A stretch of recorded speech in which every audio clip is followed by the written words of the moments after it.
국민 여러분, 안녕하십니까? 여기는 대한민국 대표 정치 전문 플랫폼 한국정치TV입니다.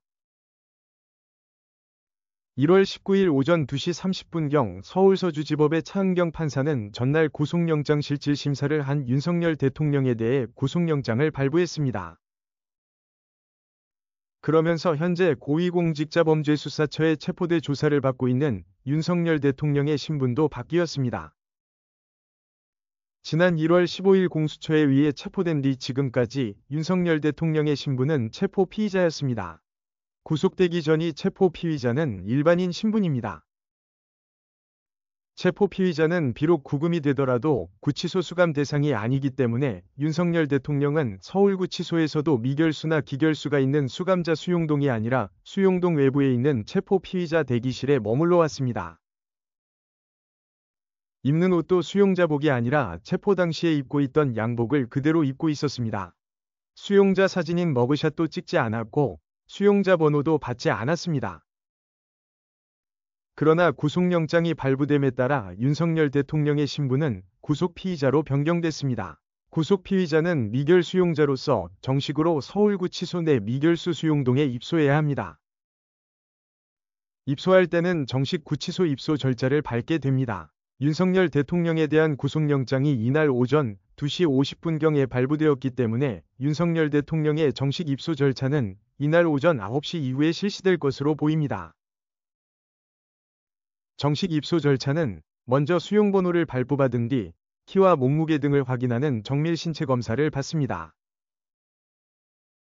그 뒤에 카키색의 혼방 재질로 만들어진 미결 수용자복으로 갈아입고 수용자 번호를 달고 얼굴 사진인 머그샷을 찍게 됩니다. 그런 뒤에 수용동으로 이송돼 3평 정도 규모의 독방에 수용될 것으로 보입니다. 참고로 역대 대통령들이 구금된 구치소의 방 크기도 대략 3평 수준이었습니다. 윤석열 대통령이 머물 방 내부에는 관물대, 싱크대, TV, 책상 겸 밥상, 식기, 변기 등이 있는 것으로 알려졌습니다. 샤워는 공동 샤워실에서 다른 수용자와 시간이 겹치지 않게 이용하게 될 것으로 보입니다. 운동도 1시간 이내로 할 수 있습니다. 한편 서울구치소의 면회는 통상 1일 1회가 가능한데 변호인 접견은 일과 시간 중 수시로 가능합니다. 일반적으로 면회를 원하는 경우 면회 전 서울구치소 공식 홈페이지에 면회 희망 날짜와 시간 등이 담긴 신청서를 제출하는 절차를 거치면 됩니다. 이에 따라 김건희 여사의 면회 가능성에도 관심이 모이고 있습니다. 한편 윤석열 대통령의 면회는 다른 수용자들과 분리된 공간에서 진행될 가능성이 높은 것으로 알려졌습니다. 윤석열 대통령에 대한 경호는 현재와 똑같이 구치소 내부 담장 정문을 기준으로 외부 경호만 경호처가 맡게 됩니다.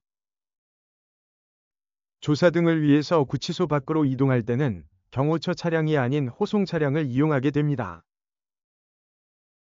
한편 식사 메뉴는 구인 피의자 거실 수용자와 동일합니다. 서울구치소의 1월 19일 아침 메뉴는 만둣국, 무말랭이 무침, 배추김치입니다. 한국정치TV는 국내 최초로 탄생한 중립적, 객관적, 과학적, 불편부당한 독립정치 미디어입니다. 여러분의 구독과 알림, 자발적인 후원은 채널의 제작과 운영에 큰 힘이 됩니다.